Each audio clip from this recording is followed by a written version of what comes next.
नमस्कार दोस्तों, आज हम शुरू कर रहे हैं भारतीय राज्य व्यवस्था और इसमें हम जानेंगे कि संविधान क्या है। और ये क्लास आपको कंटिन्यू मिलने वाली है, तो इसमें हम पूरा संविधान कवर करेंगे और कुछ विशेष टॉपिक्स हम यहाँ पर लिया करेंगे हर एक वीडियो में, और टॉपिक वाइज सारा कुछ हम यहाँ पर आपको देने वाले हैं। तो आप हमारे चैनल से जुड़ जाइए और आज से ये क्लास लेना आप शुरू कर दीजिए। बिल्कुल शुरू से हम शुरू करेंगे और बिल्कुल जहाँ पर कहते हैं संविधान अंतिम पेज तक हम सारा कुछ आपको यहाँ पर देने वाले हैं। शुरू करते हैं आज का वीडियो। ये संविधान का निर्माण अध्याय 1 है और भारतीय राज्य व्यवस्था के अंतर्गत हम आज ये पहला अध्याय करने जा रहे हैं, जिसमें हम कुछ विशेष टॉपिक पढ़ने वाले हैं। तो पहले टॉपिक को ले लेते हैं। तो शुरू करते हैं हम। संविधान नियमों अथवा विधियों का एक लिपिबद्ध आलेख भर नहीं है, बल्कि यह लोकतांत्रिक क्रियाशील संस्थाओं की आवश्यकताओं, अपेक्षाओं तथा आकांक्षाओं के साथ विकसित होने वाला एक सजीव तत्व है, जो सरकार की नीतियों एवं कार्यों को संचालित करता है। आज़ादी मिलते ही देश को चलाने के लिए संविधान बनाने की दिशा में काम शुरू कर दिया गया। इसी कड़ी में 29 अगस्त 1947 को भारतीय संविधान के निर्माण के लिए प्रारूप समिति की स्थापना की गई और इसके अध्यक्ष के रूप में डॉक्टर भीमराव अंबेडकर को जिम्मेदारी सौंपी गई। दुनिया भर के तमाम संविधानों को बारीकी से परखने के बाद डॉक्टर अंबेडकर ने भारतीय संविधान का मसौदा तैयार कर लिया। 26 नवंबर 1949 को इसे भारतीय संविधान सभा के समक्ष लाया गया। इसी दिन संविधान सभा ने इसे अपना लिया। यही वजह है कि देश में हर साल 26 नवंबर को संविधान दिवस के रूप में मनाया जाता है। भारत का संविधान दुनिया का सबसे बड़ा लिखित संविधान है।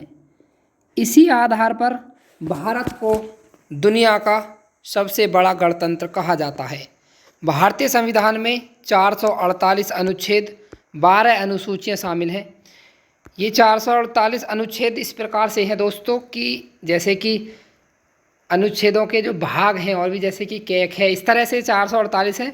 अन्यथा अगर आपको ऑप्शन में मिले कहीं तो आपको 395 वहाँ पर देखने को मिलेगा। 395 अनुच्छेद ही आपको लगाना है। यह 2 साल 11 महीने 18 दिन में बनकर तैयार हुआ था। जनवरी 1948 में संविधान का पहला प्रारूप चर्चा के लिए प्रस्तुत किया गया।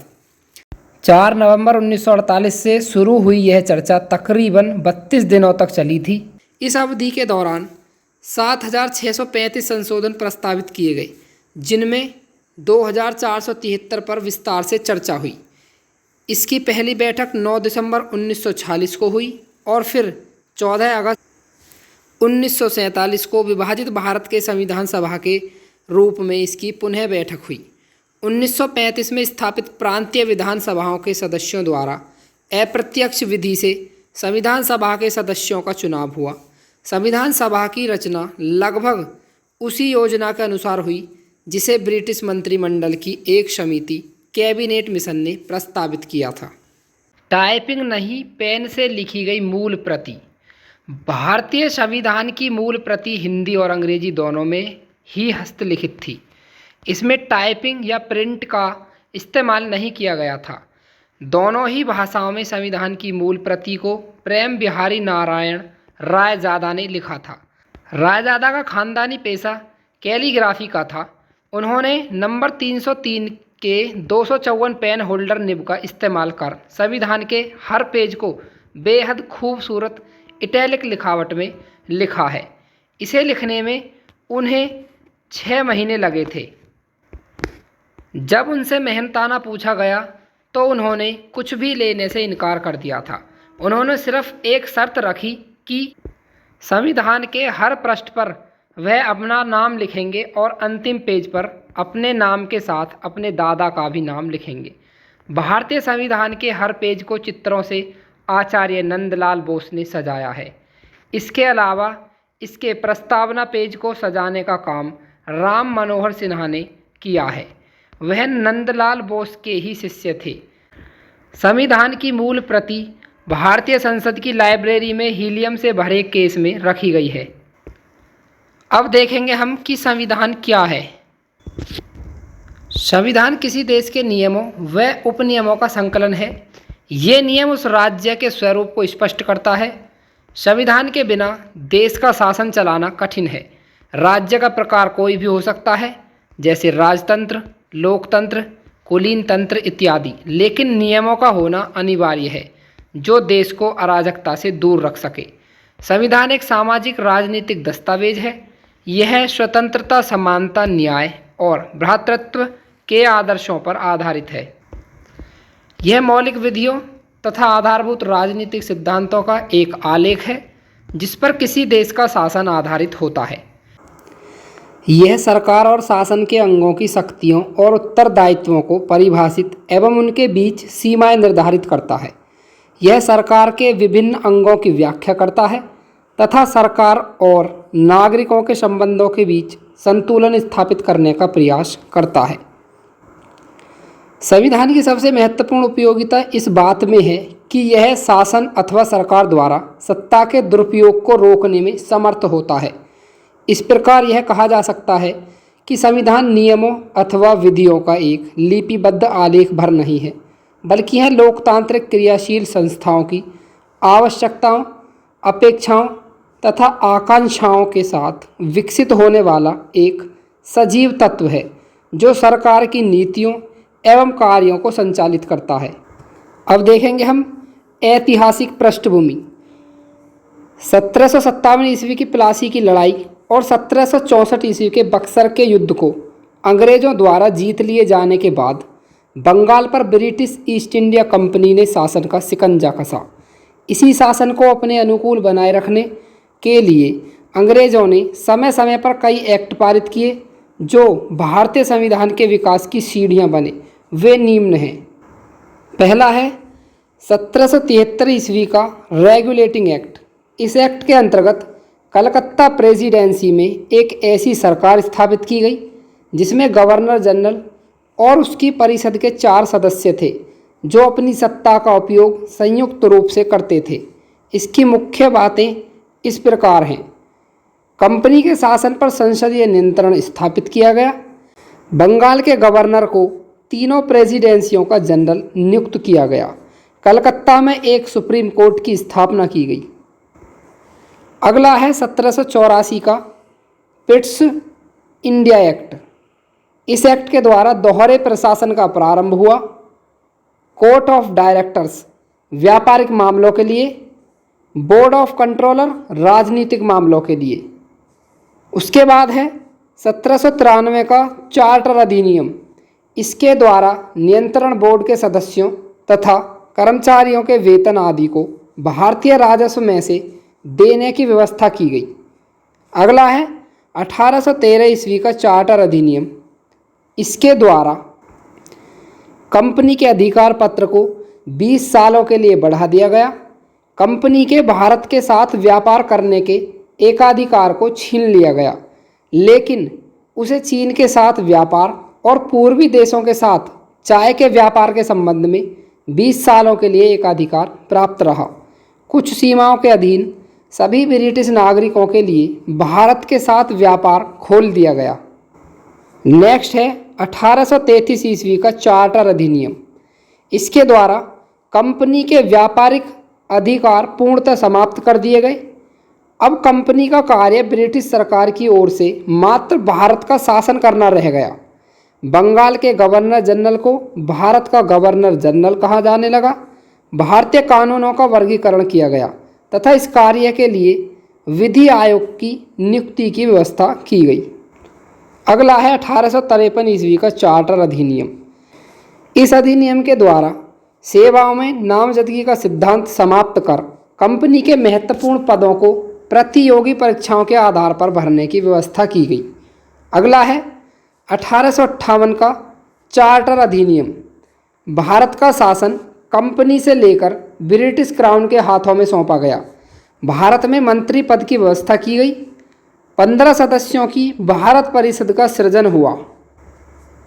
भारतीय मामलों पर ब्रिटिश संसद का सीधा नियंत्रण स्थापित किया गया। 1861 का भारत शासन अधिनियम। गवर्नर जनरल की कार्यकारिणी परिषद का विस्तार किया गया। विभागीय प्रणाली का प्रारंभ हुआ। गवर्नर जनरल को पहली बार अध्यादेश जारी करने की शक्ति प्रदान की गई। गवर्नर जनरल को बंगाल, उत्तर पश्चिमी सीमा प्रांत और पंजाब में विधान परिषद स्थापित करने की शक्ति प्रदान की गई। अगला है 1892 ईस्वी का भारत शासन अधिनियम। अप्रत्यक्ष चुनाव प्रणाली की शुरुआत हुई। इसके द्वारा राजस्व एवं व्यय अथवा बजट पर बहस करने तथा कार्यकारिणी से प्रश्न पूछने की शक्ति दी गई। अगला है 1909 ईस्वी का भारत शासन अधिनियम। मार्लेमेंटो सुधार के नाम से भी हम इसको जानते हैं। ये क्या है? पहली बार मुस्लिम समुदाय के लिए पृथक प्रतिनिधित्व का उपबंध किया गया। भारतीयों को भारत सचिव एवं गवर्नर जनरल की कार्यकारिणी परिषदों में नियुक्ति, यहाँ पर ये कट करके लिखेंगे किया गया, ये टाइपिंग मिस्टेक है, परिषदों में नियुक्त किया गया। केंद्रीय और प्रांतीय विधान परिषदों को पहली बार बजट पर वाद विवाद करने, सार्वजनिक हित के विषयों पर प्रस्ताव पेश करने, पूरक प्रश्न पूछने और मत देने का अधिकार मिला। प्रांतीय विधान परिषदों की संख्या में वृद्धि की गई। अगला है 1919 ईस्वी का भारत शासन अधिनियम, और इस अधिनियम को मॉन्टेग्यू चेम्सफोर्ड सुधार के नाम से भी जानते हैं। केंद्र में द्विसदनात्मक विधायिका की स्थापना की गई। प्रथम राज्य परिषद तथा दूसरी केंद्रीय विधानसभा। राज्य परिषद के सदस्यों की संख्या 60 थी, जिसमें 34 निर्वाचित होते थे और उनका कार्यकाल 5 वर्षों का होता था। केंद्रीय विधानसभा के सदस्यों की संख्या 145 थी, जिनमें 104 निर्वाचित तथा 41 मनोनीत होते थे। इनका कार्यकाल 3 वर्षों का था। दोनों सदनों के अधिकार समान थे। इनमें सिर्फ एक अंतर था कि बजट पर स्वीकृति प्रदान करने का अधिकार निचले सदन को था। प्रांतों में द्वैध शासन प्रणाली का प्रवर्तन किया गया। इस योजना के अनुसार प्रांतीय विषयों को 2 उपवर्गों में विभाजित किया गया: आरक्षित तथा हस्तांतरित। आरक्षित विषय थे वित्त, भूमिकर, अकाल सहायता, न्याय, पुलिस, पेंशन, आपराधिक जातियां, छापाखाना, समाचार पत्र, सिंचाई, जलमार्ग, खान, कारखाना, बिजली, गैस, बॉयलर, श्रमिक कल्याण, औद्योगिक विवाद, मोटर गाड़ियाँ, छोटे बंदरगाह। हस्तांतरित विषय: शिक्षा, पुस्तकालय, संग्रहालय, स्थानीय स्वायत्त शासन, चिकित्सा सहायता, सार्वजनिक निर्माण विभाग, आबकारी, उद्योग, तौल तथा माप, सार्वजनिक मनोरंजन पर नियंत्रण, धार्मिक तथा अग्रहार दान आदि। आरक्षित विषय का प्रशासन गवर्नर अपनी कार्यकारिणी परिषद के माध्यम से करता था, जबकि हस्तांतरित विषय का प्रशासन प्रांतीय विधानमंडल के प्रति उत्तरदायी भारतीय मंत्रियों के द्वारा किया जाता था। द्वैध शासन प्रणाली को 1935 ईस्वी के एक्ट के द्वारा समाप्त कर दिया गया। भारत सचिव को अधिकार दिया गया कि वह भारत में महालेखा परीक्षक की नियुक्ति कर सकता है। इस अधिनियम ने भारत में एक लोक सेवा आयोग के गठन का प्रावधान किया।